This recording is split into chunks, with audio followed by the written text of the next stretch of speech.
What's going on YouTube? Today's video is going to be on this aluminum triangle rack.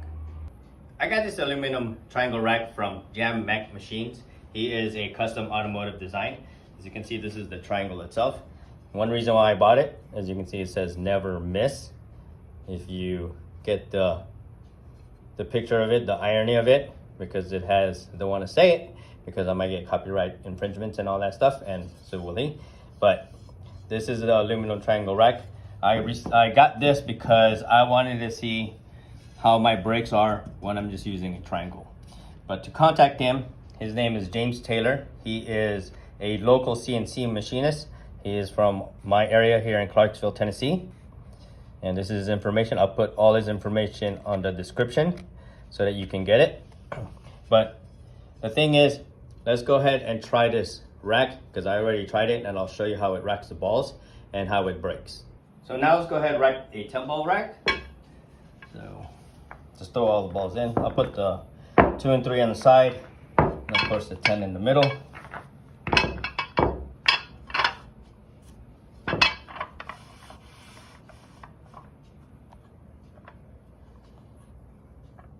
And when you place the balls in the triangle, as you can see, all the balls are pretty much touching. This is CNC, so this is gonna be pretty accurate. It's not just cut aluminum and put them together. So, and that's with the triangle off. And pretty much you can see pretty much the balls are touching. I see a gap in the middle, but I can live with that.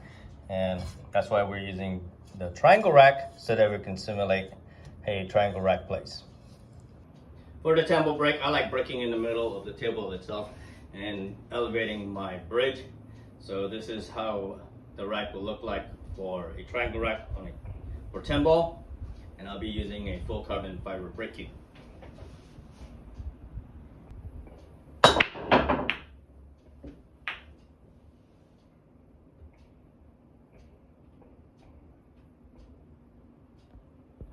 I'm gonna go ahead and rack 9 ball.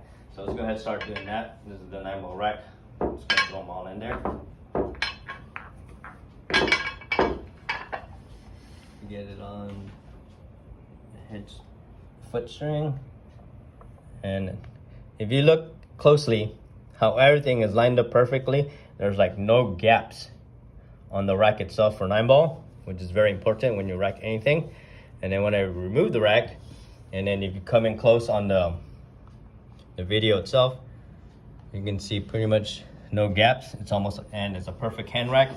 And this is what I wanted to see how it plays with a regular triangle rack, because a lot of the places I play, especially for the tournaments, they use a regular triangle rack and they don't use the templates. With the template, it's easy to make the wing ball, and you can control the one ball and try to hopefully run out. But with this gives you a random pattern, and we're gonna go ahead and break and see how the spread looks. And I'll do a rack of a 10 ball to simulate what a 10 ball rack would look like, because I don't have all my complete 8 ball set, because I don't really like practicing 8 ball. So this rack is done with the aluminum triangle rack. So I'm gonna go ahead and try breaking this. I'm gonna be using my full carbon fiber brake tube, and see how the spread looks.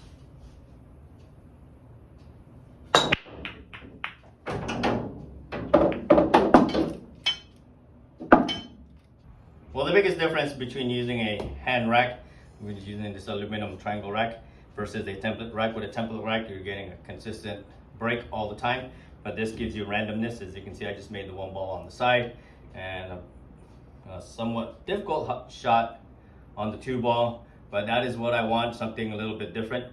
And this will give me that consistency where it's going to be different, yet the balls are still tight.